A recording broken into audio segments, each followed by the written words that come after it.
صباح الفل، صباح الجمال، صباح كل حاجة حلوة على عيونكم. ازيكم؟ عاملين ايه؟ يا رب دايما تكونوا بخير. معاكم اماني من قناة يوميات سوبر موني، والنهاردة فيديو جديد. النهاردة يوم جديد وروتين جديد، ربنا يجعل يا رب كل ايامنا حلوة، اللهم امين يا رب، ويسترها علينا ويكفينا شر المستخبي يا رب. عارفة والله ان انا اتأخرت عليكم، بس المود كان ولا بد كده. يعني كان جالي تعليق: اموني انتي معزتيش اخواتنا في المغرب. عايزه اقول لكم ان انا اتلهيت والله بموضوع ليبيا. عايزه اقول لكم، يمكن انا ما قلتش الكلام ده قبل كده، اصلا علي في ليبيا. ف... فبجد مش عارفه، حاسه ان انا كنت ملبوخه معاه، كنت مسحوله معاه، كنت يعني خايفه ومرعوبه. طب الدنيا عندك ايه؟ طب فنفسيا ما كنتش متظبطه خالص، والله سامحوني. اسفه لو انا ما عزتكوش او واسيتكو. ربنا يا رب يرحم امواتنا جميعا ويسترها علينا. مش عارفه والله، ما عارفه اقول اي حاجه. يعني ربنا يعدي اليومين دول على خير واللي جاي يكون احلى، اللهم امين يا رب العالمين. صلوا بقى على الرسول، اللهم صل وسلم وبارك على سيدنا محمد عليه افضل الصلاه والسلام. حطي لي بقى لايك من ايدك الحلوه. سامحوني على غيابي، والله حقكم عليا، انا اسفه. كل مره هقعد اقول انا اسفه، انا بتاخر، سامحوني والله حقكم عليا. بس يعني مش عارفه، اوقات بشتغل كده في البيت، اوام يعني ما ببقاش عارفه افتح كاميرا. مع اللخبطه، مش لخبطه والله، مع مواعيدنا، مع دروس، مش عارفه ايه. ملك نازله، مازن طالع، ملك كده، عارفين. يعني اوقات ببقى مكسله بصراحه ان افتح كاميرا، او مفيش وقت مثلا كده، فاهمين؟ ببقى عايزه انجز الدنيا اوام. سامحوني والله حقكم عليا. عندي شويه غسيل وعندي حاجات كتير عايزه اعملها. البيت بعد الموجة اللي حصلت والتراب واليومين اللي فاتوا دول، البيت متدمر حرفيا، عارفين يعني. كل نقطة، مش كل شبر، ده كل نقطة فيه تراب. بس زي ما وريتكم بقى كده، فتحت الشقة كلها. كان الولاد النهاردة يعني الاتنين ما عندهمش دروس، او مازن مش قادر ينزل، تعبان، صباعه وجعه جدا وورم جدا. المفروض انه رايح يعمل عملية بكرة، فكنا المفروض نعملها امبارح والله. فانا بصراحه خايفه، عنده مشكله جامده جدا وصبعه وارم قوي ومعبي وبتاع، فالضوفر. يعني انا حاولت ان انا اطلعه، فعلا طلعته له، ظبطت له الدنيا من حوالي اسبوعين كده، وبقى صبعه كويس وضفره كويس، وبقى دايس عليه وقال يا ماما تمام، وجبت له مضاد حيوي رش كده حطيت له، والدنيا تمام. خلاص رجع يعمل تاني ومن الناحيه التانية، فضفره مش بيطلع لقدام، للجنب، ففي مشكله جامده جدا في صبعه. فكلمت طبعا الدكتور بتاعنا، دكتور سباق، اللي كان عامل لنا، يعني كان عامل لي بطني، وكان عامل لي مازن عمليه برضو قبل كده. فهو الجراح بتاعنا، يعني ربنا يصلح حاله يا رب ويوسع رزقه. كلمته قال لي خلاص تعالي العياده، فطبعا جيت اروح امبارح. يعني ما قدرناش وما نزلناش، وهو كان عنده درس بالليل، ما قدرش يقوم، ما قدرش ينزل كده يعني. المهم ان شاء الله باذن الله رايحين بكره. كلمت بقى المدرس بتاعه، قلت له معلش يا مستر نبدر الدرس، فهيجيله بكره الظهر بدل بكره بعد الظهر، بحيث ان احنا نعرف نروح. فهروح بقى اعمله له، لان الدكتور قال لي لازم غرز وحاجات كده، فغرز من الجنب ده ومن الجنب ده، وحوار والله مرعوبه. مش عارفه يعني، لسه امبارح بقول لعلي، بقول له انا خايفه جدا ان اروح المعالي، يعني ابقى لوحدي، لاني عارفين على قد ما انا ساعات ببقى جامده، لا ساعات ببقى ناحيه ولادي ضعيفه جدا جدا، واي شكه في جسمهم بتوجعني انا. فالله المستعان، ربنا كريم يا رب. هاخد بقى المضاد الحيوي بتاعي كده، واخد برشام السكر. بعد ما فطرت عملت شويه شعريه باللبن بس، بالزبده، وحطيت سكر دايت زي ما شفتوا كده. مش عايزه اكل عيش، مش طالبه معايا اكل عيش، ومش عارفه اكل عيش اصلا، ولا فينو ولا بلدي، لان البلدي ماشي، ما مش ممنوع، بس مش عارفه امضغه. بقي كده مش عارفه، فيه خراج الناحيه الشمال والناحيه اليمين. الحمد لله على كل حال، الحمد لله على كل حال. فخدت المضاد بتاعي، وخدت برشام السكر بتاعي، والدنيا زي الفل. هبدأ بقى اشوف البيت واشوف هعمل ايه. بصراحة يعني عايزة اعمل كام حاجة في البيت كده. الترابيزة دي الولاد بياخدوا عليها دروس، بس مش مريحة، يعني بحس ان هي قعدة الولاد على الكنبة مش مريحة في الدرس المازن او للمدرس. فقلت ايه، دخل السفرة تاني. بس بقفل بقى الركنة كده، كنا قاعدين بالليل، كنا مشغلين التلفزيون وقاعدين احنا التلاتة، كل واحد فينا بيعمل حاجة. قلت لهم لا اطلعوا لي، لان ساعات بلاقيهم الاتنين اختفوا كده في اوضهم، وانا ببقى قاعدة في اوضتي. فقلت لهم لا تعالوا لي بقى كده. بقالي يومين كده كنت يعني ايه، مش مظبوطة شوية. فعلى طول ايه باخد المضاد او المسكن وانام. فلقيتهم كل واحد في اوضته مستخبي، قلت لهم لا اطلعوا لي، اطلعوا لي من الام اللي انتوا فيه ده. المهم خدتهم بقى وطلعنا على الركنه كده. قعدنا اتفرجنا، كنا مشغلين مسلسل وبعد كده فيلم عربي وبعد كده فيلم اجنبي كده. يعني لما بلاقي مودهم كده متغير وبصراحه مش قادره انزل، بيجي علينا وقت كده بنبقى احنا كمان مش قادرين ننزل، يعني هم كمان مش قادرين ينزلوا او مش عايزين ينزلوا. ال- الموكيتا دي عايزه اغسلها، البتاعه اللي هي النجيله دي بتاعه المطبخ عايزه اغسلها واشيلها شويه. مش عايزه افرشها في المطبخ دلوقتي كتير، عايزه اشيلها شويه بس عايزه تتغسل. بصراحه قلت اعمل كده من فوق الوش مش من الاعماق، يعني مش هشد ركنه واعمل تحتها والمع لا، قلت من على الوش بس. المهم ان البيت فعلا تراب، عيب قوي، عيب يعني، عيب في حقي لما حد يدخل عندي وبيجي عندي دروس على طول. يعني عندنا تقريبا سبت وحد، لا سبت وحد واثنين وخميس دروس في البيت. فعيب يعني، عيب حد يدخل عندك يلاقي تراب كده. فعايزه امسك الحمامات، عايزه امسك المطبخ، الشفاط مع التراب ومكان الدهون مش عايزه اقولك شكله عامل ازاي، الدواليب من جوه عامله ازاي. لا فعلا البيت مره واحده هوب ضرب كده، اللي هو عايز يتنضف. واحده واحده على نفسك، واحده واحده، مش بقولك قومي واجري ولفي حوالين نفسك، بنتشجع بس واحده واحده. على الاقل انا يعني من على الوش كده دلوقتي عارفه ان تحت الركن عايز يتشد ويتكنس، وتحت الكنب عارفه ان هو في تراب، بس على الاقل من على الوش. يعني بصوا شويه التراب دول شكلهم مش حلو، الترابيزات فيها تراب، الدنيا حواليا مش مظبوطه يعني. بس كنت ما كنسه والله وعامله، بس لازم ايدك كل يوم. اللي بيسالني على الارض، على فكره الباركيه حلو جدا، وتقدري تحطي لو انتي عندك بلاط تقدري تحطي مشمع شبه الباركيه على فكره، بس هو مشكلته بقى ضد الميه. قصدي ما ينفعش معاه ميه، يعني انتي ما ينفعش تلمعي تكبي ميه، لا يعني لازم حتى لو لمعت تبقى الشرشوبه او البتاع في ايدي المساحه لا ما ناشفه خالص، فاهميني؟ بس فعشان كده بقى ايه يعني، هو حلو جدا، ولا بيطلع سقعه ولا بيطلع حر ولا اي حاجه من الكلام ده. شلت سجاد حطيت سجاد، هو حلو لايق والدنيا حلوه، بس برضو ايه يعني، لا عايز تلميع اول باول. بص هو نضيفه زي الفل، بس ما يعني ايه، ما تعرفيش بقى تكبي ميه. الناس اللي بتحب تكب ميه بقى ورغاوي وكده لا مش هينفع.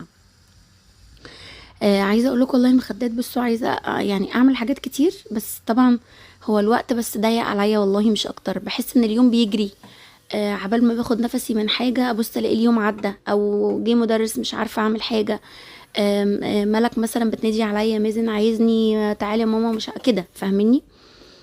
بس فبيجي علينا وقت طبعا بنبقى محتاجين نقعد مع اولادنا اكتر ما احنا محتاجين ان احنا نمسك تليفون او ان احنا نعمل حاجه في البيت. مش هضحك عليكم، يعني الفتره اللي فاتت دي مش بمسك التليفون تقريبا خالص خالص، غير مثلا اكلم مدرس، اكلم دليفري، في حاجه ضروري كده، انما مش قادره فعلا اتكلم خالص. بصي اكتشفت والله مع الوقت ان انتي لا يعني ما تضيعيش وقتك، ما تضيعيش مجهودك، ما تضيعيش يعني هنقعد نحكي ونحكي لا والله العظيم بصوا وقت ضايع، وقت مهدور. كان الاول تسلية، يعني كنا الاول ممكن مثلا تقومي وتشجعي وفي طاقة ايجابية وصحابك او اهلك او اختك او ايا كان بتكلمي مين، بس لا يعني الواحد والله بجد مبقاش قادر يتكلم، بيجي عليا وقت مش قادرة اتكلم بجد بجد.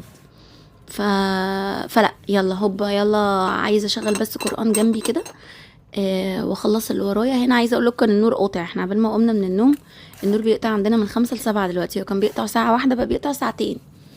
فقمت عبال ما عملت شويه الفطار وعملت ساندوتش الملك وعملت كوبايه. بصوا الارض فيها تراب مهما كنست، لان المكنسه العاديه ما بتكنس.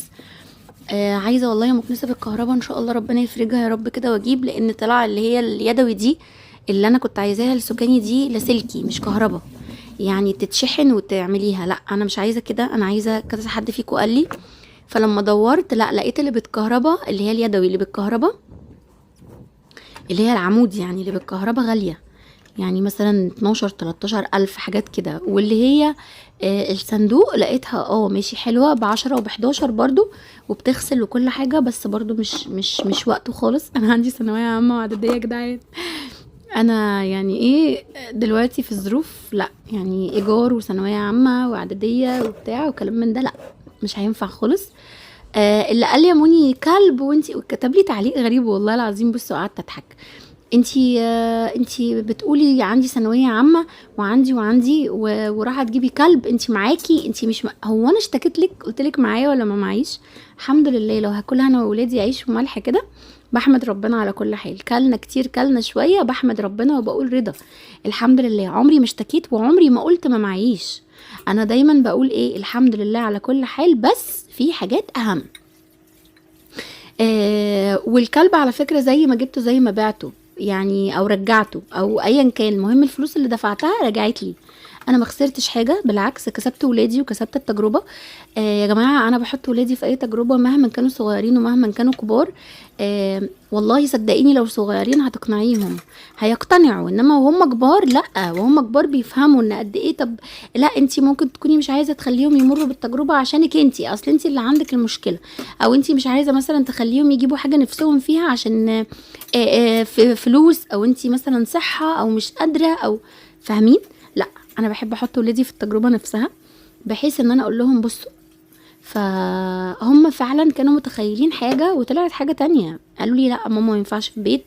ملك اللي كانت متمسكه اكتر بيه قالت لي يا ماما نفسي في حاجه يعني تغيير روتين في البيت زي ما قلت لكم يا بنات، خصوصا ان مفيش وقت مثلا ينزلوا تمرينات، ينزلوا رياضه كلام من ده وجيم ومش عارفه ايه وحاجات كده، مفيش وقت صدقوني مفيش وقت يعني. اليوم بيجري والدرس مازن لوحده 3 ساعات، درس ملك برضو بقى 3 ساعات او ساعتين ونص، يعني نص ساعه رايح ونص ساعه جاي، مازن الدروس هنا في البيت، فالموضوع صعب. انا مدرس العربي ما شاء الله بينزل من عندنا الساعه 12 بالليل، مدرس الرياضه 3 ساعات، مدرس الالماني ساعتين، فانتوا متخيلين، فالموضوع صعب والله يا جماعه. هو الانجليزي والفيزياء بياخدها في السنتر، بس برضو 3 ساعات و3 ساعات، ده الوقت اللي انا بقى لو مثلا ورايا حاجه في البيت ورايا حاجه في السوق، ساعات بصراحه ببقى نفسيا وعصبيا وبدنيا وكل حاجه عايزه انام. حاولي ما تجيش على نفسك قوي، لان انا من الناس اللي يمكن مازن قال لي انت عايزه كل حاجه بيرفكت قوي وعايزه كل حاجه زي ما هي المفروض تحصل. من زمان كده ببقى عايزه بيتي نظيف، ولادي نضاف، ولادي شاطرين، انا زي الفل، انا مش عارفه ايه، انا مش هينفع صدقيني، بيجي علينا وقت وهوب بنقع، مش هينفع وصحتك انت اللي هتتعبي. فبدات احاول ان انا طيب مجهودي ده، حتى هم يعني هم برضو شايفيني كده، متخيلين ان انا بقى يعني عارفين يعني عايزه بقى يعني حاجات كتير في بعض كده، هم نفسهم قالوا لي يا ماما انت تعبانه الفتره دي، انت كل يوم بتنامي بحاجه، عندي شويه بقي شويه دماغي شويه الضغط بيعلى شويه السكر يعلى شويه كده فاهمين. فهم هم شايفين ماما ما تاخديش كل حاجه على اعصابك، انا فعلا كل حاجه باخدها على اعصابي، بالليل عايزاهم يناموا عشان الصبح يقوموا بدري، عشان نظبط حالنا، عشان نفطر، عشان عايزه يومهم يمشي كويس، عايزه ابقى انا مش مقصره فاهمين، ابقى ام واب وفي نفس الوقت مش بالاسم فاهمني. بس فبحس ان انا ده بيجي عليا او بيجي على اعصابي، وبرضو بحس ان انتي في الاخر برضو بتبقي حاسه ان انتي مقصره، مش عامله كل اللي عليكي، لا مشي الدنيا واحده واحده. لما بقدر اقوم اعمل حاجه في البيت بقوم اعملها، ممكن اقعد تاني، ممكن اقعد في وسطيهم، طب عشان خاطري يلا نذاكر، طب عشان خاطري يلا نعمل، طب عشان خاطري يلا.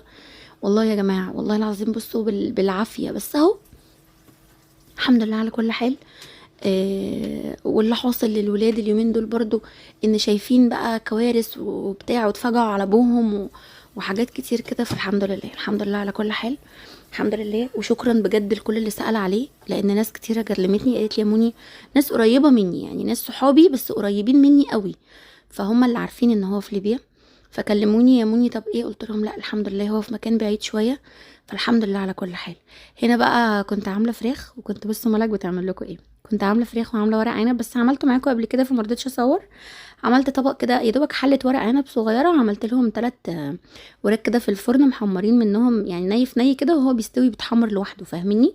فالمفروض بقى ان شاء الله بكره هنروح للدكتور، فقلت بس لو ورايا مواعين، لو ورايا اي حاجه، لو ورايا غدا اظبط الدنيا عشان نقوم الصبح حتى لو هجيب لهم مثلا سندوتشات من تحت او هعمل لهم اي لقمه فطار يعني، فنبقى الحمد لله كلنا عشان لما انزل الدكتور تبقى الدنيا مظبوطه. فبحط بقى سكر بتاعي انا، بحط كده، كان عندي كيس كنفضه فبحطه، بحط بقى بشوف بقى بشيك كده على المشروبات برضو عشان لو نزلت، لاني محتاجه حاجات من تحت، محتاجه منظفات عندي خلصت، عايزه اكلم والله اللي هو الفتح اكلمهم، هو معايا رقمهم، فلو ينفع حد يجيب لي، لان فعلا فعلا انا داخله في 10 ايام ما نزلتش من البيت او اسبوع، انا مش فاكره، تقريبا اخر روتين كنت معاكم فيه كان يوم سبت، وديت ملك الدرس السبت اللي فات، لا اللي قبله، انتوا متخيلين؟ يعني انا داخله كده في في 10 ايام بجد ما نزلتش من البيت، ومش قادره انزل من البيت خالص، مش قادره. لا مش عايزه انزل، اللي هو كنت جايبه حاجات كتير في البيت يعني خضار وكده، وبالتليفون ساعات بطلب من مصراوي من ورايا، هم عندهم محل خضار، او بقول لملك وهي جايه من الدرس تجيب لي من عندهم لو محتاجه اي حاجه، فبالتالي انا ما بنزلش. بس فالله المستعان بقى، عايزه انزل اجيب منظفات واجيب خيار واجيب حاجه فاكهه واجيب بقى مثلا جزر وكابوتشي وكده للبيت، واجيب حاجه برضو غدا تكفيني الاسبوع اللي جاي كله، من السبت للسبت انا بنزل، في ملك ما نزلتش الدرس امبارح فعشان كده انا ما نزلتش معاها، فبالتالي كسلت بقى. فانا بجيب حاجاتي من السبت للسبت، يعني بجيب الحاجه من الاسبوع للاسبوع كده تفضل في البيت، خضار فاكهه مشروبات حاجات من كده، النواقص بنزل اجيبها. بس اتغدينا وظبطنا الدنيا، ما عملتش حاجه من الاعماق قوي، بس قلت ابقى معاكم لانكم وحشتوني جدا، وقلت اعمل معاكم فيديو ولو صغير خالص، روتين من بعد الظهر لا قبل يعني قبل المغرب، عارفين مفيش، هو يدوبك كام ساعه كده. حتى الاكل عملت اوام كنت جايبه برضو جاهز من عند جيفريكس، من اللي هو من عند مصراوي، يا دوبك اللي عملت الخلطه اوام وحشيته، ما خدش معايا عبال الفراخ ما استوت في الفرن كنت انا خلصت الاكل. واتغدينا وعملت بقى كده نسكافيه، قلت اشربه في الهدوء، واقف كده عند ملك في الشباك وقت المغربيه، يعني المود بيتحسن شويه، الله المستعان.